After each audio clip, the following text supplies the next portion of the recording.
Bismillahirrahmanirrahim. Assalamualaikum warahmatullahi wabarakatuh.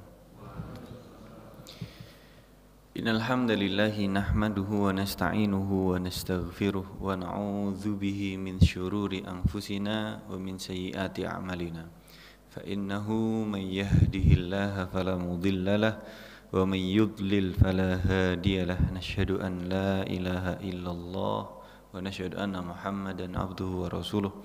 Allahumma salli wa sallim wa barik wa zid wa an'im ala abdika wa rasulika wa nabiyyika wa habibika Muhammad ibn Abdillah wa ala alihi wa dhurriyyatihi wa ashabihi wa kullu man ihtada bihadihi ila yaumil qiyamah. Faqala Allah ta'ala fil Qur'anil Karim, a'udzu billahi minasy syaithanir rajim. وسارعوا إلى مغفرة من ربكم وجنة عرضها السماوات والأرض أعدت للمتقين. وقال رسول الله صلى الله عليه وسلم ما من قوم اجتمعوا يذكرون الله عز وجل لا يريدون به إلا وجهه إلا ناداه مناد من السماء أن قوموا مغفورا لكم qad buddilat sayyi'atuhum hasanat. Allahumma la sahla illa ma ja'altahu sahla wa anta taj'alul hazana in syi'ta sahla. Rabbi shrah li sadri wa yassir li amri wa halul 'uqdatam min lisani yafqahu qawli, amma ba'd. Para hadirin sekalian, jamaah salat subuh yang dirahmati Allah Subhanahu wa taala, alhamdulillah subuh ini Allah masih kembali memberikan kesempatan kepada kita semua untuk bertafakuh fiddin, menggali ilmu-ilmunya Allah, mengingatkan di dalam keimanan, menguatkan di dalam menjalani segala ketetapan Allah. Semoga kita semua yang hadir di majelis subuh yang berbahagia ini mendapatkan rahmatnya Allah Subhanahu wa ta'ala. Yang pertama kami sampaikan ahlan wa sahlan kepada para rekan-rekan tim dari Badan Wakaf Al-Quran. Ada di antara rekan kami yang aktif di BWA, sepertinya masih, saya nggak tahu ya, Ustadz Agus di ngaji asik ya. Salam nanti untuk beliau. Sering lihat postingannya beliau, Pak. Para hadirin yang dirahmati Allah Subhanahu wa taala, di subuh yang berbahagia ini kami ingin menyampaikan satu riwayat kaitannya dengan hadis yang tadi kami bacakan. Rasulullah sallallahu alaihi wasallam di dalam hadis yang diriwayatkan oleh Imam Ahmad, Imam Al-Bazzar dan beberapa a'imah hadis yang lain. Hadis ini disahihkan oleh Imam Al-Albani. Rasulullah sallallahu alaihi wasallam bersabda, "Ma min qaumin, tidaklah ada sekelompok kaum, sekelompok manusia, ijtama'u yang mereka berkumpul, yadhkurunallaha yang mereka di dalam perkumpulan itu, di dalam majelisnya itu berzikir kepada Allah, mengingat Allah, la yuriduna bihi illa wajhah, yang itu tidak mereka lakukan kecuali hanya mengharap pahala dari Allah Subhanahu wa taala, illa nadahum munadin minas sama, kecuali akan ada penyeru dari langit yang mengatakan kepada mereka, an qumu, bangkitlah kalian dari majelis kalian, maghfuran lakum, dalam kondisi sudah mendapat ampunan Allah Subhanahu wa taala. Ada riwayat yang dilanjutkan bahwa Rasulullah melanjutkan sabdanya, qad budilat sayyi'atuhum hasanat, sungguh Allah telah mengganti segala keburukan yang pernah kalian lakukan dengan kebaikan-kebaikan karena duduknya kita, bermajelisnya kita dalam rangka berzikir kepada Allah. Jamaah yang dirahmati Allah, hadis ini menjadi sebuah motivasi, sebuah ajuan kepada kita semua bahwasanya mari kita memperbanyak potensi untuk mendapatkan ampunan Allah, mendapatkan maghfirahnya Allah Subhanahu wa taala. Sejatinya ada banyak sekali potensi maghfirahnya Allah yang Allah berikan kepada kita. Misalkan kemarin, baru hari Jumat kemarin insyaallah ada satu sunnah siyam, yaitu siyam Asyura, siyam puasa sunnah pada tanggal 10 Muharram, yang mana siyam Asyura bagi yang melaksanakannya Rasulullah bersabda, wa ahtasibu 'ala Allah, aku berharap kepada Allah, an yukaffira sanah allati qablah, semoga Allah mengampuni dengan puasa Asyura itu dosa-dosa yang dilaksanakan setahun yang telah berlalu. Kemudian kita tarik garis mundur, puasa Arafah tanggal 9 Dzulhijjah juga insyaallah sudah kita laksanakan Maka Rasulullah mengatakan ahtasibu 'alallahi an yukaffira as-sanah allati qablah was-sanah allati ba'dah. Aku berharap kepada Allah semoga dengan puasa Arafah Allah mengampuni dosa setahun yang lalu dan dosa setahun yang akan datang. Masya Allah, Arafah sudah diampuni dosa setahun yang lalu dan dosa setahun yang akan datang. Tambah Asyura lagi, diampuni lagi dosa setahun yang lalu. Ini double-double. Tapi ampunan lagi, ampunan lagi. Kemudian untuk siam Ramadan itu sendiri, Rasulullah juga mengatakan di dalam hadis yang sahih, hadis yang lain, man shoma ramadhana imanan wa ihtisaban ghufira lahu ma taqaddama min dzambi. Barang siapa yang melaksanakan siam Ramadan dengan penuh keimanan dan ihtisab, hanya mengharap pahala dari Allah, ghufira lahu ma taqaddama min dzambi. Allah ampuni dosa-dosanya yang telah lalu. Hadirin yang dirahmati Allah, kenapa banyak sekali amal yang ternyata korelasinya adalah dengan maghfirah, dengan ampunannya Allah. Ternyata korelasinya adalah kita sebagai seorang manusia betul-betul butuh kepada ampunannya Allah, bahkan melebihi kebutuhan kita kepada makan dan minum kita. Kalaulah kita beribadah kepada Allah dengan sepenuh hati, dengan semaksimal mungkin, maka kalaulah ibadah kita itu yang sudah maksimal, yang sudah totalitas itu tadi ditimbang dengan neraca nikmatnya Allah yang Allah berikan kepada kita, maka niscaya ibadah kita belumlah sebanding.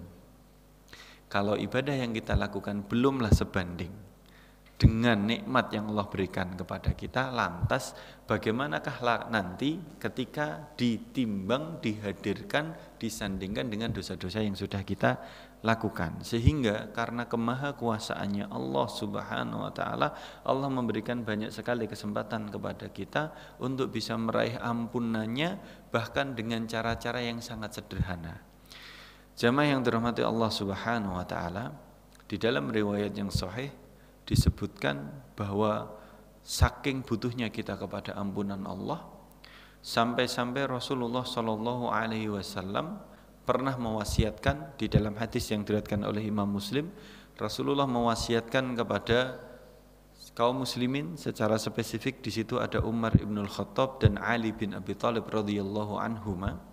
Rasulullah mengatakan akan datang kepada kalian seorang laki-laki dari penduduk Yaman, dari kabilah Al-Qarn, dari tengah-tengahnya negeri Yaman, dari kabilah Al-Qarn, seorang laki-laki yang bernama Uwais bin Amir, yang dia diuji Allah Subhanahu wa taala dengan penyakit kulit, yang kemudian dia berdoa kepada Allah, Allah sembuhkan penyakit kulit itu kecuali hanya bersisa sekeping uang. Bekas sakit kulitnya ada yang mengatakan di bawah telapak tangannya, ada yang mengatakan di bawah ketiaknya. Rasulullah mengatakan Uwais ini punya ibu dan dia sangat berbakti kepada ibunya. Maka oleh karena itu Allah berikan satu kelebihan, jika Uwais berdoa dan bersumpah atas nama Allah pasti akan dikabulkan oleh Allah. Maka Rasulullah mengakhiri wasiatnya dengan mengatakan, man laqiyahu minkum, maka jika salah seorang di antara kalian bertemu dengan si Uwais ini, wastata'a an yastaghfira lahu, dan bisa meminta Uwais untuk beristighfar, memintakan ampun kepada Allah untuk dia, fastaghfara lahu, maka hendaklah dia meminta Uwais untuk memintakan ampun kepada dia. Jamaah yang dirahmati Allah Subhanahu wa taala, di dalam tarikh kemudian disebutkan akhirnya Umar bin Khattab ketika dia menjabat sebagai Amirul Mukminin ada dua riwayat. Riwayat yang pertama menyatakan setiap musim haji tiba, Umar ini setiap tahunnya menunggu di sisi selatan kota Makkah dari arah datangnya kabilah Yaman, orang-orang dari Yaman. Yaman itu di selatannya Makkah.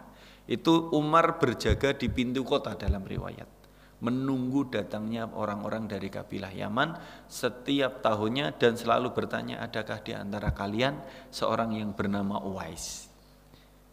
Maka tahun berlalu dan itu selalu didampingi oleh Ali sampai di tahun terakhir kepemimpinannya. Barulah ketika dia bertanya kepada kabilah Yaman, maka mereka mengatakan, adakah di antara kalian seorang yang bernama Uwais? Mereka mengatakan ada. ada Uwais bersama kami tapi dia tidak di sini. Uwais tempatnya di sana. Uwais itu tempatnya di paling luar, dia tugasnya menjaga onta-onta kami yang dengan itu dia mendapat upah untuk makan. Jadi berangkatnya haji, saking fakirnya itu dia sampai nuwun sewu bekerja dalam perjalanannya menjaga hewan tunggangan para jamaah haji dari Yaman. Nanti dia menjaga itu dapat upah dan upah itu yang dia gunakan untuk membeli makan, gak punya bekal. Kemudian di dalam riwayat yang ini Ali bin Abi Thalib dan Umar bin Khattab kemudian mendatangi Uwais kemudian bertanya. Ternyata ketika yang didatangi yang menjaga onta itu sedang sholat. Kemudian mereka menguluk salam, akhirnya Uwais mempercepat sholatnya. Kemudian setelah selesai Umar bin Khattab bertanya, "Man anta?" Siapakah kamu? Maka Uwais dengan bahasa diplomasi menjawab, "Abdullah." Siapakah kamu? Saya adalah hambanya Allah, namanya Abdullah. Maka Umar juga mengatakan, "Billahi alaik." Billahi alaik kalau hari ini tenanan, demi Allah tenanan, jawaban gitu. Maka kemudian man anta, baru dijawab Uwais Al-Qarni. Maka kemudian setelah itu Umar ibn al-Khattab kemudian meminta izin untuk bertanya apakah ada bekas luka yang sebesar keping uang itu tadi. Dalam riwayat ada di telapak tangan, dalam riwayat ini ada di bawah ketiak. Kemudian diperlihatkan betul sebagai bukti bahwa nubuatnya Rasulullah itu betul. Maka kemudian setelah melihat semua itu, akhirnya Umar ibn Khattab radhiyallahu anhu dan Ali bin Abi Thalib menceritakan hadisnya Rasulullah. Kemudian setelahnya mereka berdua meminta, "Wahai Uwais, tolong mintakan ampun kepada Allah untuk kami berdua." Maka akhirnya Uwais bin Amir Al-Qarni memintakan ampun, mengistighfarkan untuk mereka berdua kepada Allah Subhanahu wa taala. Setelah itu Umar bertanya kepada Uwais, "Hendak kemanakah engkau setelah ini?" Uwais mengatakan hendak menuju negeri Kufah sebenarnya, karena proses itu terjadi di akhir kepemimpinannya Umar bin Khattab dalam posisi ibunya Uwais sudah meninggal. Hadirin yang dirahmati Allah Subhanahu wa taala, Uwais Al-Qarni, Uwais bin Amir Al-Qarni sejatinya dia hidup dan masuk Islam semasa dengan Rasulullah. Hanya saja dia tidak bisa berkesempatan bertemu Rasulullah sehingga dia bukan menjadi bagian dari sahabat radhiyallahu anhum ajmain. Sahabat adalah mereka yang masuk Islam, hidup semasa dengan Rasulullah dan bertemu dengan Rasulullah, itu sahabat. Sedangkan Uwais dia masuk Islam tapi dia belum berkesempatan bertemu Rasulullah. Di dalam riwayat disebutkan ketika ibunya masih hidup, Uwais saking rindunya kepada Rasulullah, pengen bertemu dengan junjungannya, itu minta izin kepada ibunya. "Wahai ibu, izinkan saya pergi ke kota Madinah menjumpai Rasulullah Muhammad sallallahu alaihi wasallam." Sama ibunya diizinkan, tapi dikasih wanti-wanti, "Jangan lama-lama, segera pulang." Sampainya Uwais di kota Madinah, saking rindunya dia kepada Rasulullah, langsung didatangi rumahnya Rasulullah di sebelah Masjid Nabawi. Ternyata yang keluar adalah Ibunda Aisyah radhiyallahu anha dengan menjawab bahwa Rasulullah sedang berjihad, memimpin pasukan berjihad di jalan Allah. Maka bimbang Uwais, bertahan nunggu Rasulullah pulang, bertemu Rasulullah, sehingga dengan itu dia menjadi bagian dari sahabat radhiyallahu anhum ajmain atau pulang. Ternyata karena baktinya dia yang sangat tinggi kepada ibunya, dia memilih untuk pulang, sehingga dengan ini dia tidak termasuk golongan sahabat, tapi dia adalah sebaik-baik tabi'in. Dan karena dia berbakti sepenuh hati kepada ibunya, maka dia diberi kelebihan Allah, doanya makbul. Dia menjadi seorang yang doanya makbul. Jamaah yang dirahmati Allah, kenapa di dalam kisah ini disebutkan bahwa Umar ibn al-Khattab radhiyallahu anhu dan Ali bin Abi Thalib radhiyallahu anhuma, mereka berdua sampai berusaha sekuat itu untuk bisa menemui Uwais dalam posisi supaya Uwais berkenan mendoakan, mengistighfarkan, memintakan ampun untuk mereka berdua kepada Allah, karena ternyata maghfirah, ampunannya Allah itu sangat-sangat berpotensi besar untuk menyelamatkan kita di akhirat, karena potensi dosa kita juga sangat besar. Di dalam surat Ali Imran, di dalam surat Ali Imran ayat 135 dan juga surat Al-Hadid ayat yang ke-21, Allah Subhanahu wa taala mengisyaratkan perintah kepada kita sebagai kaum muslimin dengan firman-Nya a'udzubillahi minasyaitonirrajim di dalam surat Ali Imran ayat yang 135, wasari'u ila maghfiratim mir rabbikum, dan bersegeralah kalian menuju maghfirah, menuju ampunan Rabb kalian, wa jannatin, dan bersegeralah untuk menuju jannah allati arduhas samawati wal ard uiddat lil muttaqin, yang mana surga itu luasnya seluas langit dan bumi, yang disiapkan bagi orang-orang yang bertakwa. Surat Al-Hadid ayat yang ke-21, Allah Subhanahu wa taala berfirman, sabiqu ila maghfiratim mir rabbikum, berlomba-lombalah kalian untuk meraih maghfirahnya Rabb kalian. Jamaah yang dirahmati Allah, dua ayat ini sudah membawa satu pesan, perintah yang mengisyaratkan bahwa Allah betul-betul berharap bagi kita untuk mencintai asbab-asbab mendatangkan maghfirah. Sehingga sampai dikatakan bersegeralah kepada ampunan Allah dan surga yang seluas langit dan bumi. Berarti syarat masuk surga adalah mendapat maghfirahnya Allah. Namun ayat di dalam surat Ali Imran tadi menjadi sebuah pamungkas ketika Allah mengakhiri ayat dengan mengatakan uiddat lil muttaqin, yang mana surga yang luasnya seluas langit dan bumi itu tadi disediakan hanya bagi orang-orang yang muttaqin, bagi orang-orang yang bertakwa. Jamaah yang dirahmati Allah Subhanahu wa taala, tentunya tidak ada satu orang pun orang yang bertakwa sepeninggal Rasulullah sallallahu alaihi wasallam yang tidak punya dosa. Lantas apa? Lantas muttaqin itu punya kelebihan keistimewaan karena dia adalah sosok yang bersegera untuk mencari asbab maghfirahnya Allah. Sehingga dengan mencari asbab maghfirah itu akhirnya masuk korelasinya di dalam surat Al-Maidah ayat yang ke-27 ketika Allah mengisahkan tentang Qabil dan Habil, peristiwa kurban itu, maka ketika akhirnya kurbannya Habil diterima, kurbannya Qabil ditolak, Qabil protes kepada Habil, maka Habil menjawab dengan satu potong jawaban yang diabadikan Allah di dalam Al-Quran, a'udzubillahi minasyaitonirrajim, innama yataqabbalullahu minal muttaqin, sesungguhnya Allah hanya menerima amal dari orang-orang yang bertakwa. Allah hanya menerima amal dari orang-orang yang bertakwa. Disinilah korelasi sampai Umar bertahan tiap putaran musim haji menunggu salah satu orang yang bisa dia minta doa istijabahnya, doa makbulnya untuk memintakan ampun. Kenapa? Kalau orang sudah mendapat ampunan Allah, berarti dia termasuk dalam kategori seorang muttaqin. Maka kalau dia menjadi kategori seorang muttaqin, potensi diterima amalnya lebih besar. Sehingga Umar bin Khattab mengatakan satu perkataan yang masyhur, sungguh kata Umar, jikalau aku tahu ada satu saja amalku diterima Allah, lakafa, sudah lebih dari cukup, satu saja. Karena kalau satu amalnya diterima, berarti Allah sudah memastikan dia menjadi seorang yang muttaqin. Orang muttaqin di dalam surat Ali Imran tadi disiapkan surga seluas langit dan bumi. Jamaah yang dirahmati Allah Subhanahu wa taala, itulah pentingnya kita mencari asbab maghfirah, asbab-asbab yang mendatangkan maghfirahnya Allah, ampunannya Allah Subhanahu wa taala. Semoga dengan kilas balik dari peristiwanya Umar dan Ali ini menjadi motivasi bagi kita untuk lebih giat lagi mencari asbab maghfirah. Sekarang Uwais Al-Qarni sudah tidak ada, Bapak Ibu sekalian. Sudah wafat. Mungkin 1400 tahun yang lalu gitu.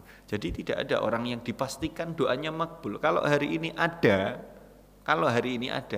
waliyun min auliyaillah, ada wali di antara wali-walinya Allah yang sudah dipastikan gitu doanya makbul, sudah datangi saja, minta biar didoakan kita mendapat ampunan Allah. Namun ternyata tidak ada hari ini, sudah tidak ada orang yang dipastikan doanya makbul. Setiap dari kita, setiap dari manusia hari ini yang beriman itu berpotensi diterima dan ditolak doanya. Maka selain meminta doa dari orang-orang soleh, itu boleh. Itu bagian dari tawassul yang diperbolehkan. Meminta doa orang-orang soleh yang masih hidup, itu tawassul yang diperbolehkan. Kalau yang sudah meninggal sudah tidak bisa, Bapak Ibu sekalian. Wong Orang yang sudah meninggal itu dia bertanggung jawab dengan urusan dia sendiri, belum jelas ke nerakakah dia atau ke surgakah dia nanti. Itu sudah sibuk urusannya sendiri, nggak perlu kita minta doa. Tapi yang masih hidup, syafaatnya orang yang masih hidup, orang soleh yang masih hidup adalah kita mintakan doanya. Semoga doa beliau adalah doa-doa yang makbul. Namun karena masing-masing dari kita juga berpotensi diterima dan ditolak, maka mari kita perbesar potensi maghfirahnya Allah kepada kita dengan melaksanakan amalan-amalan yang sudah dinaskan oleh Allah dan Rasulnya, yang mana amalan itu bisa mendatangkan asbab maghfirah. Semoga dengan memperbanyak potensi maghfirahnya Allah melalui amalan-amalan soleh yang sudah disampaikan itu, betul-betul nanti kita mendapat keringanan di hari kiamat. Kalaulah kita membawa seluruh amal kita dibandingkan, tadi kita sampaikan, dibandingkan dengan nikmat Allah saja, bisa jadi tidak sebanding. Lantas bagaimanakah lagi dengan dosa-dosa yang Masya Allah kadang sengaja kita lakukan itu, sudah sadar tapi menikmati itu kadang kita. Maka mari kita mintakan ampun betul-betul kepada Allah Subhanahu wa ta'ala. Betapa Rasulullah mencontohkan kepada kita bahwa setiap hari beliau tidak kurang dari 70 kali atau 100 kali dalam beristighfar kepada Allah. Istighfar adalah asbab maghfirah. Istighfar itu adalah asbab kita meminta ampunannya Allah. Namun betapa dahsyat ajaran doa yang diriwayatkan oleh Bunda Aisyah yang kita baca setiap malam di dalam malam-malam kita di bulan Ramadan, ketika kita berdoa, Allahumma innaka afuwun karim tuhibbul afwa fa'fu anni. Apa bedanya kita minta Rabbighfirli dan Allahumma innaka afuwun karim tuhibbul afwa fa'fu anni? Kalau dari kata-kata ghafur, ghufran, maghfirah itu artinya diampuni. Dalam para ulama mengatakan ditutupnya dosa. Maghfirah yang kita minta kepada Allah itu baru setakat supaya dosa-dosa yang kita lakukan itu ditutup. Ditutup di sini tidak segera diadab. Kenapa? Kenapa kita mintanya maghfirah? Bukan langsung dihapuskan. Karena Allah Maha Kuasa, terserah Allah. Tapi saking kita malunya meminta kepada Allah, kita hanya minta dosa kita ditutup dulu dan ditunda untuk diadab, untuk diberi balasan. Cuman doa yang diajarkan oleh Bunda Aisyah dari wasiat Rasulullah dengan Allahumma innaka afuwun karim tuhibbul afwa fa'fu anni, al-afu, maaf yang kita minta dari Allah itu bisa dimaknai oleh para ulama bahwa al-afu di sini adalah al-mahwu, yaitu dihapus. Ketika Allah sudah memaafkan berarti Allah sudah hapus. Tapi ketika Allah mengampuni itu berarti Allah menutup dosa dan menunda. Kenapa Allah tunda? Semoga dengan Allah tunda itu ada kesempatan bagi kita untuk beramal soleh sebanyak-banyaknya. Dan kita hadirin yang dirahmati Allah, masing-masing dari kita tidak pernah tahu sampai di mana umur dan ajal kita. Maka mari memperbanyak potensi mendapat maghfirahnya Allah Subhanahu wa ta'ala. Mungkin boleh mengendorse teman-teman yang baru datang dengan beramal soleh. Monggo wakaf Al-Quran kepada beliau-beliau, atau wakaf menyediakan fasilitas ibadah. Memperbanyak potensi saja, karena kita tidak pernah tahu amal soleh mana yang kita lakukan yang diterima oleh Allah Subhanahu wa ta'ala. Kita tidak pernah tahu bentuk amal soleh mana yang mendatangkan maghfirahnya Allah Subhanahu wa ta'ala. Sehingga dengan ini moga-moga kita bisa lebih mawas diri bahwa kalaulah diukur dosa kita tentunya lebih banyak dari amal kita, tetapi kita punya Allah yang Maha Rahman, Allah yang Maha Rahim, Allah yang Maha Ghafur, dan Allah yang Maha memaafkan segala kesalahan hamba-hambanya. Demikian yang bisa kami aturkan pada kesempatan pagi yang berbahagia ini. Semoga bisa menjadi peringatan bagi kami pribadi dan panjenengan semua. Mari memperbanyak ibadah, giat lagi, tambahi lagi potensinya. Hadanallahu wa iyyakum ajmain. Kita tutup sama-sama dengan membaca doa kafaratul majlis. Subhanakallahumma rabbana bihamdika asyhadu an la ilaha illa anta astaghfiruka wa atubu ilaik. Kalau ada kesalahan kami mohon maaf. Assalamualaikum warahmatullahi wabarakatuh.